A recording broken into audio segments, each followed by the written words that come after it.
we've been talking about Texas A&M. So let's talk Texas A&M at South Carolina. This is a blinking trap game. Texas A&M coming off the huge win against LSU. South Carolina coming off an open date. We know South Carolina's defense can get after you. The last time we saw South Carolina, they were demolishing Oklahoma. Is this a trap for the Aggies, who are favored by 3.5 on the road? A trap? 3.5 points? That's like a just straight up. I mean, I define a trap as you're favored by 17 and you're in a game in the fourth quarter. That's what I think a trap is. 3.5 is you better go out and get a win here by 1. You know what I mean? Like, I don't know if Vegas is just a little bit late to the party here and this is an opportunity of a lifetime, or if this is a letdown spot. But I don't know if I would consider this a trap. This is a tough game on the road. Yeah, I mean, Williams-Brice Stadium is pretty tough environment when South Carolina is good, and especially at night. This is going to be one of those, like, sandstorms. You're going to be pumping. They're going to be going nuts. They're going to be waving stuff. Like, A&M has got to be ready for this. And this is actually kind of a good test, I think, for Mike Elko's administration here. You know, we talked about his come to death row speech. Like, if he's this guy, if he's that guy, he'll have him ready. Like, they won't go in there thinking, oh, we crushed LSU in the second half, we're going to roll over these guys. Like, they will understand the difficulty of the assignment here. My question for you, Ari, is with Marcel Reed. Now that South Carolina probably knows Marcel Reed's the starter, we assume. Do they game plan differently? Because LSU didn't adjust when Reed came in, and that was probably the biggest problem. But like when Reed was the starter before Weigman came back from injury, like you look at the game plan Arkansas had for Texas A&M. Arkansas shut their offense down pretty good. It's just A&M shut Arkansas's offense down better. So South Carolina, with a very good defense, probably going to say, look, we aren't sure Marcel Reed can beat us deep. Although there was one throw against LSU that suggests he can. But I think you worry more about Weigman doing that than you do Reed, and you just load the box and say, okay, you got to beat us through the air. Yeah, if you go back and look at some of the games that A&M played when Reed was just playing because Weigman was injured, like they weren't an offensive juggernaut. But like the way that they looked in the second half of the LSU game was almost a lot of LSU was not prepared defensively to adjust. Correct. To the legs that Marcel Reed and that's why I don't assume A&M is going to roll over South Carolina. South Carolina is good, but except teams get better as the year goes on.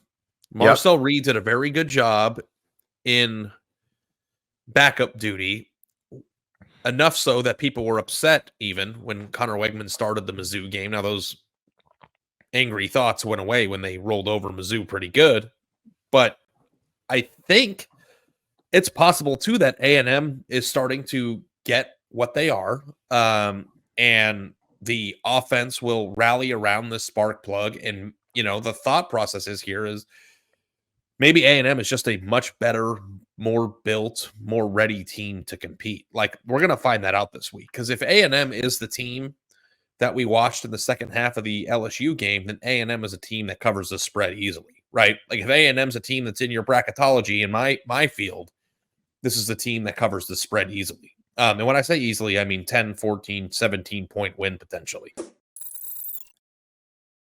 Because most fun daily fantasy game in America, use the code Staples, play $5, get $50 instantly. I had a $5 5-square play that I did over the weekend that it didn't hit, but if it had, would have been $70. Pretty sweet. And if you play that $5, and even if you lose, you could play 10 more of those.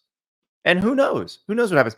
If you want to do it tonight, got a little Monday Night Football action. You got the Steelers. You got the Giants. How you feeling about Russell Wilson? How you feeling about George Pickens? Russell Wilson and George Pickens had a little connection last week in Russ's first start. Pickens had 5 catches. Well, his prize picks number for receptions this week, 4.5. How you feel about Daniel Jones? Is Daniel Jones going to throw for more or less than 191.5 passing yards with TJ Watt coming after him? These are the questions you ask the Prize Picks. And obviously, Prize Picks does a lot of college football. You're going to see the Prize Picks college football board beginning to get populated on Monday afternoon because there's actually a really fun Sun Belt game on Tuesday night. You've got the Raging Cajuns of Louisiana against Texas State, against the Bobcats. So get ready for your Jordan McLeod square on Tuesday. But that's how you do it. Pick your squares. The more you play, the higher the potential payout. Use the code Staples. Play $5. Get $50 instantly for new users. That's Prize Picks. They've got a very good defense. Their offensive line is very good. They've got young players who are getting better every week. Like A&M is in a position here to prove that this isn't just a fast start because the schedule was weak. They have a chance to prove that they are legit and a team that can win games in December. And that's what they need to do. That's the difference between old A&M and what Mike Elko wants A&M to be and what every Texas A&M fan wants A&M to be, because this is a program that would win a game like this at that point in the season and then would just flounder. They'd lose a game they shouldn't lose. Things would snowball on them. That's what A&M has to avoid here. And remember, A&M is the only SEC team that has not lost a conference game. Like, that's a huge advantage for them. If they get past South Carolina, it really does probably set up the Texas game for a spot in the SEC championship game. Now, they'll have to play at Auburn as well. That's their other of the 3 conference games remaining. But this South Carolina game is very tough. If they can get past this, they're in an incredible situation that I think only the most optimistic A&M fans would have said would happen in year 1 under Mike Elko. But I got to say, Ari, I'm just impressed with the way, because their offensive line has played really well. And they lost Naboo, their starting center, early in the season. Like, they're playing now without Chase Basantis, who's one of their better offensive linemen, and they're still blocking really well. So yeah, it's a shame that 2 of their better linemen are out for the year. Like, Basantis was a big time pickup in recruiting world too. So it's a blow. But yeah, I'm with you on that. Now, I am very curious if there is any change up at the quarterback position this week. I think it's going to be something to watch. Like, what if Weigman starts again? But if they start Weigman and everybody's expecting Reed and then they're not prepared for the pass, I don't know. I got news for you though, Andy. If this game is 3.5 point spread, I think the Auburn game's at home though, right? They might. No, the Auburn game's at Auburn. You're looking at another game there too. That's probably a 3-4 point spread. So like this is an important day for A&M to get through this, regroup a little bit against New Mexico State and then try to get to A&M or the A&M Texas game with 0 losses in conference play. So let us pick this game because we have established South Carolina is good. This is going to be a good environment. This is a very hard game. It feels a lot like a pick'em at this point. Do we think Texas A&M can cover this? Do we think South Carolina can pull the upset? Where are we at on this, Ari? I think that the A&M that I saw in the second half of that LSU game is maybe a top 6 team in America right now, if that's who they are. Is that who's showing up to Columbia, though? Yeah, I think they're going to cover the spread. I do. Okay. I think that even if A&M plays they were extremely explosive offensively in the second half. I mean, Reed threw the ball 2 times, I think, when he was in the game, and it did not matter. They were just going down the field.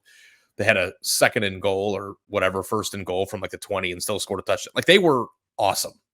I don't think they have to be that explosive to win this game by 4 points. I think that they play good defense. If Reed can hit some big plays with his legs, score when they're in the red zone, that they are 4 points better than South Carolina. Yeah, well, I think they can do that. I think South Carolina is great at disrupting the opposing quarterback. That is their superpower. And the only team in the SEC that might be better at it is Texas A&M. And that's going to be a problem. I think that's going to be a problem for Lenora Sellers and company. And I think that's where A&M separates itself in this game, is just annoying South Carolina's offense. Well, annoying is not even the right word. Pulverizing, hitting South Carolina's playmakers over and over and over again until, like, what you saw against LSU. Yeah. That where it sort of just avalanches as the game goes on. I also will take Texas A&M to cover here.